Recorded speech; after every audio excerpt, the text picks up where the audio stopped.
Hello नमस्कार दोस्तों, कैसे आप सब। मैं आशा करूँगा आप स्वस्थ होंगे, मस्त होंगे, रीट की तैयारी में व्यस्त होंगे। आज रीट मैथ सॉल्यूशन की क्लास में आज हम भिन्न की अवधारणाएं देखेंगे, क्योंकि प्रीवियस ईयर में एक क्वेश्चन आपको भिन्न की अवधारणाओं से जरूर देखने को मिला था। तो इस बार भी आपको एक क्वेश्चन तो आपको इस बार भी देखने को मिलेगा। यह हमारी पाँचवा दिन है।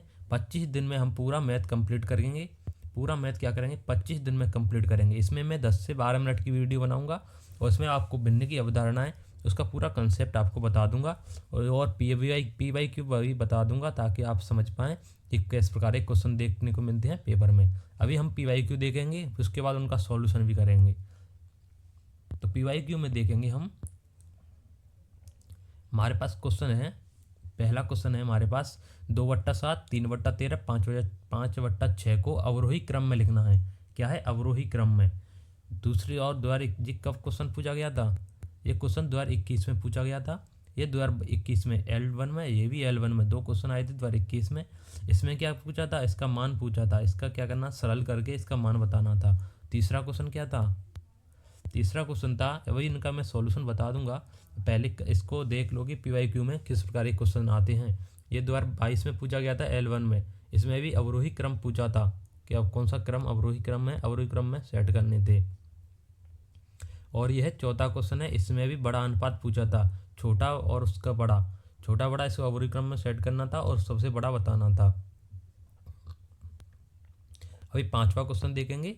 पांचवें क्वेश्चन में हम देखेंगे, इसमें भी आरोही क्रम पूछा था। ये 2011 में पूछा गया था, उसमें आरोही क्रम पूछा गया था। छठवें क्वेश्चन में देखेंगे, इसमें भी छोटी से बड़ी भिन्न पूछा गया था और इसको व्यवस्थित करना था। और जो बीच में आएगा वह संख्या बतानी थी, जो बीच में आएगी, कौन सी मध्य में आएगी, वो भिन्न आपको बतानी थी। ये कब पूछा गया था, 2017 में ये वाला क्वेश्चन पूछा गया था। और सातवां क्वेश्चन देखेंगे, इसमें सरल सरल करवाया गया था। इसमें जोड़ घटाए थे, कुछ ज़्यादा कुछ बड़ा नहीं था। इसमें एक्स का मान पूछा गया था। और आठवां क्वेश्चन देखेंगे, आठवां क्वेश्चन था हमारा रीट 2015 में पूछा गया था। इसमें भी सबसे छोटी भिन्न बतानी थी। ये क्या है, सरलीकरण वाले हैं, ये तुलना वाले हैं, एक दूसरे को भिन्न है, जो कि कौन सी बड़ी भिन्न है, कौन सी छोटी भिन्न है, इस प्रकार तुलना करके आपको बताना है कि सबसे छोटी भिन्न कौन सी है। और नौवां क्वेश्चन देखेंगे, इसमें रीट 2012 में पूछा गया था और इसको आरोही क्रम में, कौन सी क्रम में, आरोही क्रम में लगाया जाने को बोला गया था। इस प्रकार आपने पूरा पेपर देख लिया होगा कि पिछले साल में आरोही अवरोही क्वेश्चन से ज़्यादा क्वेश्चन देखने को मिल रहे हैं और सरलीकरण के क्वेश्चन देखने को मिल रहे हैं। सरलीकरण में आपको भिन्नों के जोड़ गुणा भाग, जोड़ गुणा और जोड़ घटावा गुणा भाग आने चाहिए। इस प्रकार मैं आपको कुछ कंसेप्ट बताऊंगा कि इन्हें आरोही अवरोही क्रम में कैसे लगाते हैं, इसकी क्या ट्रिक और टेक्निक होती है जो आपको आनी चाहिए, जिससे आप पेपर में जाएं और आपके पास क्वेश्चन आए आरोही अवरोही क्रम में तो आप उनको कर पाएँ। तो आपको उसकी अवधारणा बताता हूँ मैं, क्या होता है भिन्न। भिन्न किसे बोलते हैं, भिन्न बोलते हैं जो P/Q मतलब अंश बट्टे हर के रूप में होती है, उसे भिन्न बोलते हैं। जैसे कि कोई संख्या है 2/3, तो जो ऊपर वाला क्या है, अंश है और नीचे वाला हर है। हाँ, नीचे वाला क्या है, हर है। जिस संख्या को अंश बट्टे हर के रूप में लिख देंगे वो क्या होगी, भिन्न होगी। अंश बट्टे हर या P/Q के रूप में लिख देंगे तो क्या होगी, वो संख्या भिन्न होगी। भिन्न के कई प्रकार होते हैं, उचित भिन्न, अनुचित भिन्न, अर्ध भिन्न, मिश्रित भिन्न। तो आपको क्या करना है, सबसे पहले उचित भिन्न देखेंगे। उचित भिन्न वो होती है जिसका अंश छोटा हर बड़ा होता है। जैसे कि 3/5, इसमें अंश छोटा है हर बड़ा है, ये कैसी है, उचित भिन्न है। क्योंकि काफ़ी भिन्न आपने देखे होंगे, 6/2, ये क्या है, ये अर्ध भिन्न है। अभी दिखाऊँ, 6/4, हाँ 6/4 है। ये अब क्या होगा, ये बड़ा है और ये छोटा है। ये कैसी भिन्न हो गई, ये हो गई अनुचित भिन्न। क्योंकि 4 है वो छोटा नहीं हो सकता, क्योंकि 4 का भाग इसमें 6 में जा रहा है। अभी कितनी बार जा रहा है, एक बार जा रहा है, इसलिए अभी कैसी है, अनुचित भिन्न है। इसको उचित करेंगे अभी। उचित भिन्न क्या होती है, इसमें अंश बड़ा हो, क्या अंश क्या हो, बड़ा हो और हर छोटा हो। अंश बड़ा हो, अंश छोटा हो और हर बड़ा हो। हर क्या हो, बड़ा हो और अंश क्या हो, छोटा हो, तो वो क्या होगी, उचित भिन्न होगी। और अनुचित भिन्न क्या होगी, इसमें अंश बड़ा हो हर छोटा हो। अंश क्या हो, बड़ा हो हर छोटा हो। आपको ध्यान रखना है अंश किसे कहते हैं, हर किसे कहते हैं। आपको ये याद रहे या नहीं रहे कि उचित भिन्न किसे कहते हैं, अनुचित भिन्न किसे कहते हैं, परंतु आपको अंश और हर का जरूर ध्यान रहना चाहिए, क्योंकि क्वेश्चन में ये नहीं पूछेगा कि उचित भिन्न क्या है। क्वेश्चन में पूछेगा कि अपना आरोही क्रम में सेट करो या इनका इनको क्या करो, सरल करो, x का मान ज्ञात करो, y का मान ज्ञात करो। उस समय आपको क्या करना है, अंश और हर का ज्ञान रखना है, ध्यान रखना है। तो आपको अंश और हर जरूर याद होने चाहिए। उचित भिन्न अनुचित भिन्न की परिभाषा याद कर लो, जिसमें अंश बड़ा हो और हर छोटा हो। जिसमें अंश बड़ा हो हर छोटा हो तो क्या होगी, उचित अनुचित भिन्न होगी। और जिसका अंश है वो छोटा है और हर बड़ा है, अंश छोटा है हर बड़ा है तो उचित भिन्न होगी, और अंश बड़ा है और हर छोटा है तो अनुचित भिन्न होगी।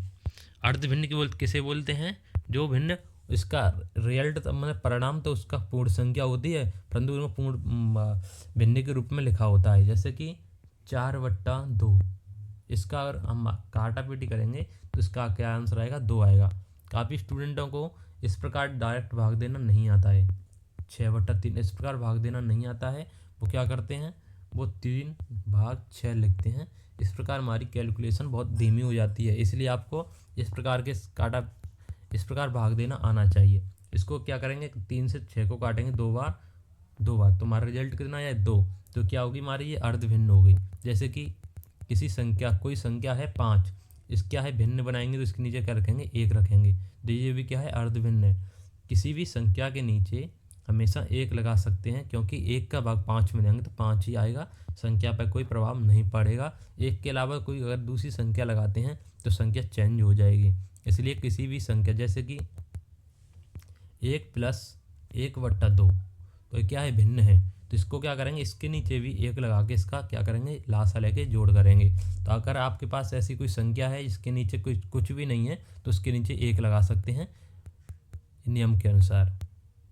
अभी क्या देखेंगे हम देखेंगे आरोही अवरोही। हमारे में सबसे ज़्यादा इंपॉर्टेंट है आरोही अवरोही, तुलना करना, भिन्नों की तुलना। अब क्या है सबसे बड़ी बात, आरोही किसे कहते हैं, अवरोही किसे कहते हैं। तो आपको मैं ट्रिक बताता हूँ, उसके बाद मैं इसकी कंसेप्ट बताऊँगा। पहले कंसेप्ट सुन लो, उसके बाद मैं ट्रिक बता दूंगा। आरोही क्या होता है, छोटे से बड़े की ओर व्यवस्थित करना।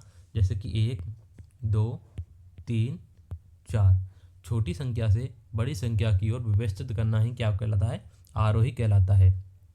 और अवरोही बड़े से छोटे की ओर व्यवस्थित करना अवरोही कहलाता है। पहले बड़ा, उसके बाद छोटा, उसके बाद छोटा, उसके बाद सबसे छोटा, ये क्या कहलाता है, अवरोही कहलाता है। आरोही छोटे से बड़े की ओर, अवरोही बड़े से छोटे की ओर। अब मैं इसकी ट्रिक बताता हूँ जिससे आप जल्दी समझ जाएंगे कि आरोही से अवरोही कैसे सेट करना है। आरोही में कितने अंक हैं, अक्षर हैं, शब्द हैं, 3 हैं। आरोही में 3 शब्द हैं, आरोही। और अवरोही में कितने हैं, 4 हैं। इसका मतलब 3 से 4 की ओर जाना है, मतलब छोटे से बड़े की ओर जाना है। तो आरोही में क्या करना है, आरोही से अवरोही की तरफ जाना है, आरोही से अवरोही की तरफ, 3 से 4 की तरफ जाना है, छोटे से बड़े की ओर जाना है। और अवरोही में 4 से 3 की ओर आना है, मतलब बड़े से छोटे की ओर आना है। या क्या है, एक ट्रिक है, इससे ही मैंने इसको याद रख रखा है। मैं भी कन्फ्यूज होकर भूल जाता था, तो मैंने इसी प्रकार याद किया था कि आरोही 3 अक्षर का है और अवरोही 4 का है। तो 3 से 4 की ओर जाएंगे तो छोटे से बड़े की ओर जाएंगे, और अवरोही क्रम में चलेंगे तो बड़े से छोटे की ओर जाएंगे। ये आपको याद होना चाहिए, क्योंकि यही क्वेश्चन में देखने को मिलेंगे। अब ये क्वेश्चन है, आपको बताऊं, पहला क्वेश्चन है, इसमें भिन्न दे दिया है, 5/8 के तुल्य है। कोई भिन्न है 5/8 के तुल्य है। अब तुल्य भिन्न क्या होती है, अभी आपको बताऊं। जैसे कोई भिन्न है 1/2, इसकी तुल्य भिन्न कितनी होगी, 2/4।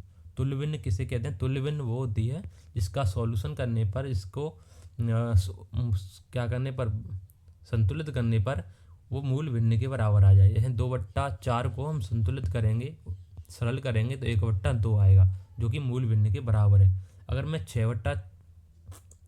6/12 करूं तो ये भी, जब इसको सरल करेंगे 6/12 को, वो भी 1/2 आएगा। तो क्या है ये तुल्य भिन्न होती हैं, तुल्य भिन्न होती हैं, इनको संतुलित करने पर मूल भिन्न के बराबर आए। अब क्या बोल रहा है, कोई तुल्य भिन्न है जो 5/8 के तुल्य भिन्न है, मतलब उसमें किसी संख्या का ऊपर नीचे बराबर संख्या में गुणा भाग हो रहा होगा। अगर आज जैसे कि 5x और 8x, कोई संख्या है x, उसका गुणा 5 से भी हो रहा है, उसका गुणा 8 से भी हो रहा है, और वो कितनी बन गई 5x और 8x बन गई। उसके अंश और हर दोनों का योग कितना है 91 है, तो इन दोनों का योग कितना है 91 है। 8 और 5 13, तो 13x का मान कितना दे रखा है हमारे पास 91 दे रखा है। अब 13x का मान 91 है तो x का मान 7 आ गया हमारे पास, कितना आ गया 7 आ गया। तो क्या पूछ रहा है भिन्नों अंश और हर के अंतर पूछ रहा है। तो 8 और 5 में अंतर कितने का है 3 का है, तो 3x का मान 7 है। 3x का मान कितना होगा, तो x का मान 7 तो 3x का मान 21 होगा। कितना होगा 21 होगा। इसमें क्या पूछा है अंतर पूछा है, तो इसका अंतर कितना होगा 21 होगा। तो नेक्स्ट क्वेश्चन देखते हैं, पहले अभी देखते हैं अवरोही क्रम वाला, इसके बाद हम देखेंगे और भी क्वेश्चन। ये क्वेश्चन इंपॉर्टेंट होता है, भिन्नों का अवरोही क्रम आरोही क्रम में लगाना। ये अवरोही क्रम अगर आप इस यहीं पर आपको आरोही क्रम दे रखा है, वहाँ पर अवरोही क्रम दे रखा होता तो आप क्या करते बड़े से छोटे की ओर लगाते। अभी क्या दे रखा है आरोही क्रम, तो आप छोटे से बड़े की ओर लगाएंगे। किसने से छोटे से बड़े की ओर, ये ट्रिक याद है ना आपको, 3 से 4 की ओर लगाएंगे। अब इसको किस प्रकार देखते हैं, सबसे पहले हम क्या करेंगे 2/9।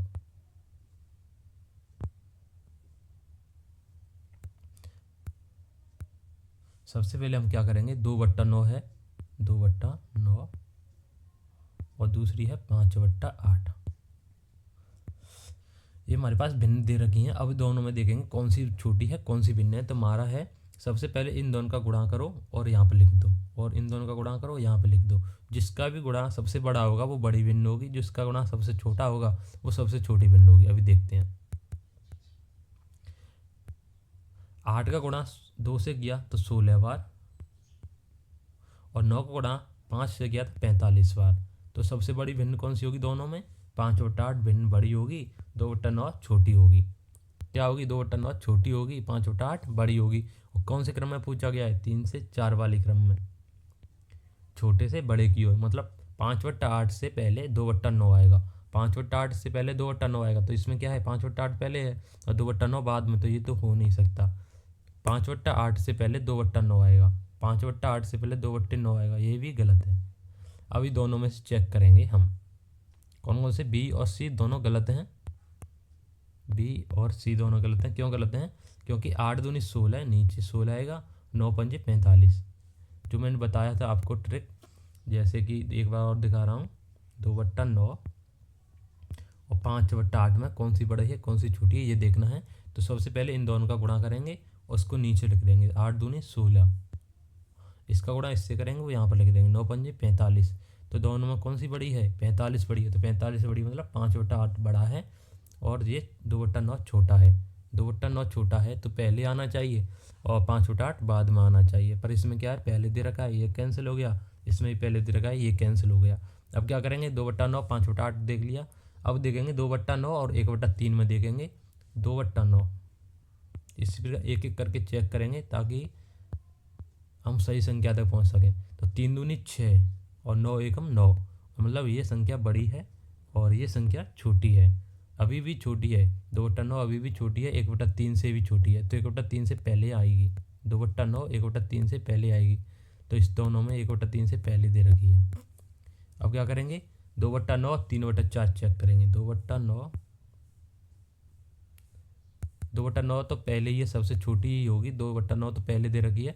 अब 1/3 और 3/4 देखेंगे, 1/3 और 3/4 देखेंगे। तो 4 एकम 4 3 त्रिके 9, मतलब 1/3 छोटा है 3/4 बड़ा है, 3/4 बड़ा है 1/3 छोटा है। तो दोनों में भी ये भी कंडीशन फॉल हो रही है। अभी देखेंगे 1/3 और 5/8, क्योंकि 3/4 बड़ा है तो इसमें भी बाद में है और 1/3 पहले है, इसमें भी बाद में है 1/3 पहले है, ये कंडीशन सही है। तो अभी 3/4 और 5/8 को देखेंगे, 3/4 और 5/8, 5 चौके 20 और 8 38 24। अब देखेंगे 3/4 बड़ा है 5/8 छोटा है। तो 3/4 बड़ा है तो 5/8 से क्या होना चाहिए बाद में होना चाहिए। 3/4 बड़ा है तो 5/8 के बाद होना चाहिए। तो ऑप्शन ए इसका राइट आंसर है, क्योंकि 5/8 के बाद है। 2/9 सबसे छोटा है, 1/3 दूसरे नंबर पर, 5/8 है वो तीसरे नंबर पर है और 3/4 है वो सबसे बाद में है। आपको इसी प्रकार सारी संख्याओं को एक बार चेक कर लेना है। यही इसका तरीका है और इससे जल्दी से जल्दी आंसर निकल आता है। एक बार 2 बार आप घर पे प्रैक्टिस करना। कल आरोही अवरोही में आपको तुलना वाले प्रैक्टिस करना। अगर आपको कोई प्रॉब्लम आती है तो कमेंट बॉक्स में आपको लिख देना है। मैं कल इसके ऊपर दोबारा एक अलग से वीडियो बना दूंगा, जिसमें आपको मैं नोटबुक में सवाल सॉल्यूशन करके दिखा दूंगा, ताकि आपको और अच्छी तरह से कंसेप्ट क्लियर हो जाए। मिलते हैं नेक्स्ट वीडियो में, तब तक के लिए धन्यवाद।